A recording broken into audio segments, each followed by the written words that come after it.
మేము పక్కా ఉండాలి.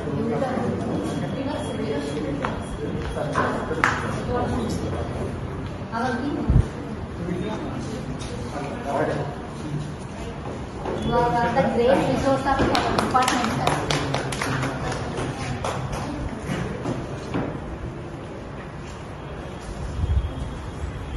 Yeah, please come.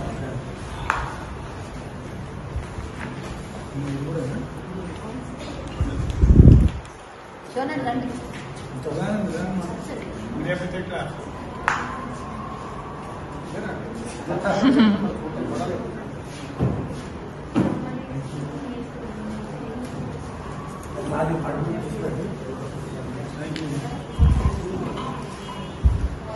Venu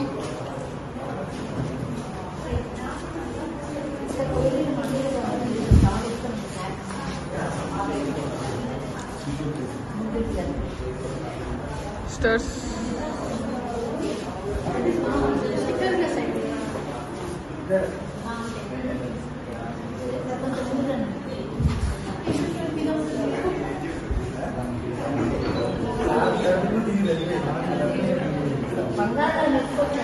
Giridhar sir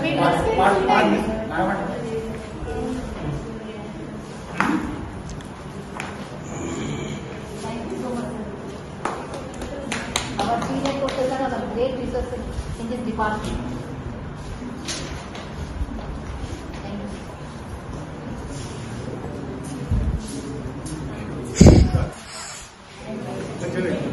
ఇది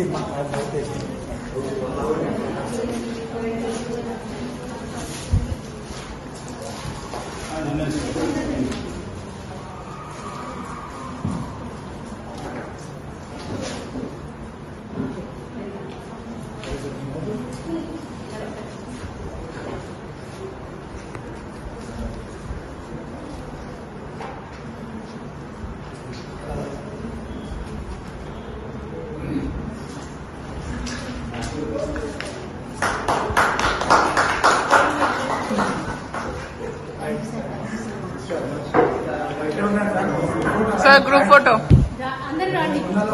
అందరూ వచ్చి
नहीं उधर वो लाइब्रेरी वो है हाँ क्या सकता तो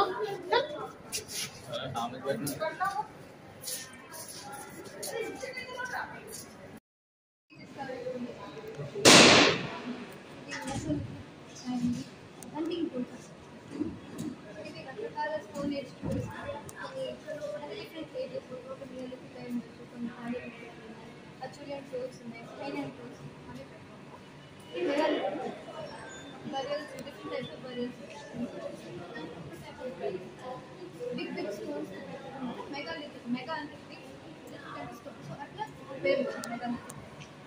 ఇది మరి ఇది స్టాటిక్ అంటే లేయర్స్ ఉంటుంది. ఇప్పుడు ఎక్స్కవేషన్ చేసేటప్పుడు ఒక్కొక్క లేయర్ లోడ్స్ అంటే ఇక్కడ చాలా పాతగా ఉంటాయి అన్నమాట, పురాతన ఉంటాయి. సో అది కమ పైకి వచ్చే కొద్దీ అవి రీసెంట్గా అవుతూ ఉంటాయి. ఇది ఓల్డెస్ట్ అన్నమాట. దాని తర్వాత కొంచెం రీసెంట్, దాని తర్వాత కొంచెం రీసెంట్. సో అట్లా లెవెల్స్ ఉంటాయి. ఇది అప్పర్ మోస్ట్ లెవెల్ ఉంది. అంటే ఇది చాలా రీసెంట్, ఇది చాలా పాతది, ఇది చాలా రీసెంట్. ఇదేమో Indus valley town plan.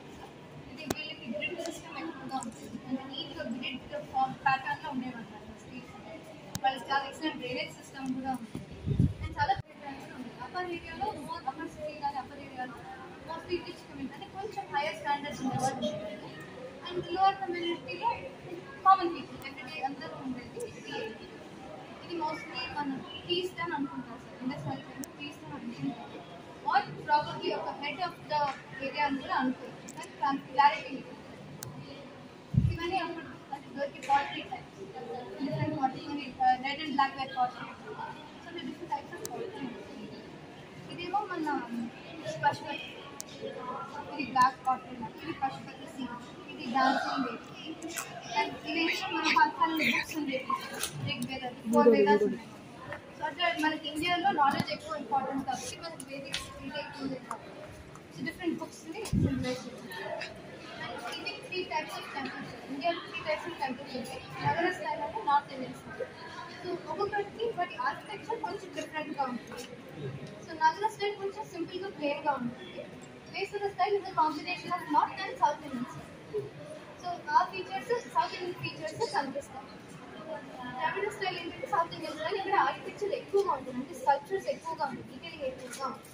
So ఇవి కొన్ని మనకు తెలిసిన కైలాసనాథ్ టెంపుల్స్, రామోత్సవ టెంపుల్ అంటే ప్రామినెంట్ టెంపుల్స్. అండ్ ఇది స్టోన్ ఏజ్ టైం. సో ఇనీషియల్గా స్టోన్ ఏజ్ ఎట్లా ఇంప్రొవైజ్ అవుతూ వచ్చిందని మన ఇండియన్ ఫిలాసఫీ, డిఫరెంట్ ఫిలాసఫర్స్ ఇండియాలో ఎలా ఉండేవాళ్ళు వాళ్ళ గురించి చెప్తున్నారు. అండ్ మ్యూజిషియన్స్, ఇది హిందుస్థానీ మ్యూజిక్, మన Karnataka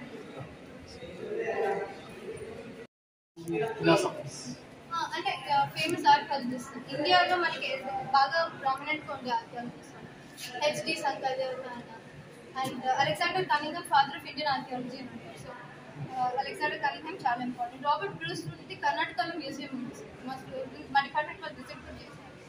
so Robert Bruce museum also important. Bruce important archaeology. And James Prinsep కూడా ఇంపార్టెంట్, ఎందుకంటే అశోకన్ ఇన్స్క్రిప్షన్స్ ఫస్ట్ అసలు అశోకాల రూలర్ ఉన్నాడు అని తెలిసింది మనకి జేమ్స్ ప్రిన్సెప్. అండ్ ఆయన బ్రహ్మి కరోష్టి స్క్రిప్ట్స్ని కూడా డెస్క్రైబ్ చేస్తున్నారు. సో రివర్ట్ మార్షల్ వేట్ అందరూ ఇంపార్టెంట్ ఆర్కియాలజిస్ట్.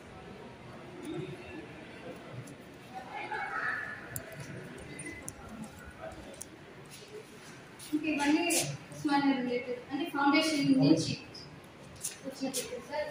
ఫస్ట్ నిజాం, అప్పుడున్న నిజాం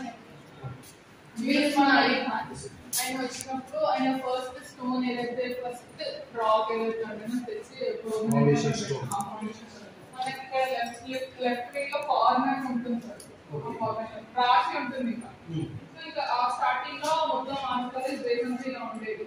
ఫస్ట్ స్టోన్ పెట్టారనమాట. సో తర్వాత బిరుస్మానికి ఢిల్లీకి పర్మిషన్ తీసుకున్నారు, ఇట్లా ఉస్మానియా పెట్టాలి, యూనివర్సిటీ పెట్టాలి ఓన్లీ ఫర్ ఎడ్యుకేషన్ పర్పస్ అన్నారు. ఇంకా తర్వాత వర్క్ అంతా స్టార్ట్ అయింది. డిసైడింగ్ ఉస్మానియా కాన్వర్సేషన్ కూడా వచ్చింది అనమాట. డ్రీమ్ మోసాన్ అంతా ఈ తర్వాత మెయిన్ ఎంట్రన్స్ లైక్ హాస్టల్స్ అనమాట. Constructions of hostels university main కాకుండా మిగతా యూనివర్సిటీ రిలేటెడ్ హాస్టల్స్, ఏ హాస్టల్ బి హాస్టల్స్ అవన్నీ. తర్వాత ఇక్కడ వచ్చేసి ఇది ఉస్మానియా యూనివర్సిటీ లేఅవుట్ ప్లాన్ మొత్తం ఉస్మానియా యూనివర్సిటీ వస్తుంది. So this was the stamp of Osmania university time, Osmania stamp only for Osmania purposes. ఇక్కడ వచ్చేసి the first convocation of the batch, Osmania university first batch convocation. అవన్నీ వచ్చేసి మళ్ళీ boys hostel, B hostel, B hostel అవన్నీ constitution. Registered office ఇప్పటికి మనకి administration black కనిపిస్తుంది, but అది కొంచెం ఇంకా అడ్వాన్స్ లా ఉంది అలా కాకుండా. సో ఈ ఇది కూడా అంతే, ఉస్మానియా టైంలో కన్స్ట్రక్షన్స్ అది వచ్చేసి బుద్ధిస్ట్ స్తూప, టిబెటియన్ స్తూప అంటారు అనమాట. దాన్ని బుద్ధిస్ట్ దాన్ని బట్టి అది మనకి టిబెట్ లో కనిపిస్తుంది ఆ టైప్ ఆఫ్ స్తూప. ఇవి వచ్చేసి మెగాలిథిక్ బరియల్స్ అంటారు. ఆ టైంలో ఎలా అంటే they use to bury people, అప్పుడు ఇలా స్టోన్స్ తో వేసి కవర్ చేసేసారు. సో ఆ ఏరియాకి ఎవరు వెళ్ళొద్దు అని. This is known as famous stone henge అంటారు అనమాట. ఇది యూజువల్లీ పీపుల్ స్టోన్ హెంజ్ లా లైక్ నార్మల్ గా స్టోన్ పెట్టి ఇట్స్ టూరిస్ట్ ప్లేస్ అని అంటారు, but actually it's megalithic burials అనమాట. ఇక్కడికి వచ్చేసి దిస్ ఆర్ ద ఫాసిల్స్, ఇవన్నీ rock fossils. Paleolithic tools are nothing but like Paleolithic is the oldest tool, the first ever tools. Neolithic వచ్చేసి the new level. ఇంతకు బయట ఏంటంటే కింద లోయెస్ట్ అండ్ లేటెస్ట్ అని ఉండే కదా. సో ఆ టైంలో ఆ ఇయర్స్ బట్టి డిఫరెన్షియేషన్ అయ్యాయి. సో ఈ టూల్స్ ని మనకి దాని ఏజ్ ఎప్పుడు ఎట్లా అని తెలిసేది they use some chemical carbon dating. With that method we can different the age అన్నమాట. So tree causes వచ్చేసి with the process of dendrochronology we can differentiate the age of the tree barks అన్నమాట. ఏ years ఎన్ని years అవి అనుకుంటాం. ఇక్కడ వచ్చేసి మైక్రోలిజర్ like చిన్న చిన్న ఆ టైంలో చిన్న బ్లేడ్స్ కట్టింగ్స్ వీటిని వాడడానికి యూజెస్ అన్నమాట. ఇవన్నీ it all are made up of stones only, natural formed గా స్టోన్స్ ఇవన్నీ. ఇక్కడ వచ్చేసి బ్లాక్ స్టోన్స్ ఎక్కువ కాకతీయ టైంలో చాలా స్ప్రెడ్ అయ్యాయి సార్. సో ఎక్కడ మనం సౌత్ ఇండియా సైడ్ లో బ్లాక్ స్టోన్ లేదా ఆర్కిటెక్చర్ స్ట్రక్చర్ చూసినామంటే that comes under Kakatiya region. So ఇవన్నీ కాకతీయ రీజన్స్ కి రిలేటెడ్ అయిన సార్. ఇవి రెండు బ్రిక్స్ వచ్చేసి శాతవాహన పీరియడ్ లో ఏమంటారు pillar like temples or monuments కి బేస్ గా స్టార్ట్ చేసే ఒక బ్రిక్ శాతవాహన టైం నుంచి దిస్ బ్రిక్స్ అనమాట. దిస్ హెవియెస్ట్ బ్రిక్స్ అనమాట. సో సేమ్ ఇది కూడా అంతే సార్. బ్లాక్ స్టోన్ అంటే కాకతీయ బ్రిక్ అవుతుంది. So next are the red and black pottery. Indus valley time pottery was very famous. దాంట్లో రెడ్ సపరేట్ గా బ్లాక్ సపరేట్ గా and red and black pottery was also mix. So these all like black pottery, red and black pottery కూడా కనిపిస్తుంది. Yeah. Next వచ్చేసి manuscripts. ఆ టైంలో manuscripts were written on the palm leaves like normal banana leaves and ఆ leaves వల్ల రాస్తారు. ఇక్కడ మీకు ఈజీగా కనిపిస్తుంది తెలుగు కన్నడలో రాస్తారు. So these are the scripts ఇవన్నీ like normal గా peacock feathers అయినా లేకపోతే లీఫ్ వెనకాల ఒక బాట్ ఉంటుంది కదా తిని బాట్ దాంతో కూడా రాస్తారు. ప్రిజర్వ్ ఇట్ అన్నమాట. నెక్స్ట్ ఇవన్నీ వచ్చేసి పాట్ షెల్స్ అన్నమాట. మీకు అదే రిమైనింగ్ పాట్ ఎన్ని ఐటమ్స్ ఏమైనా ఉంటే అవి తీసుకెళ్తారు. So this is overall the Archer's.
नहीं है उधर वो लाइब्रेरी वो है ना। क्या सकता था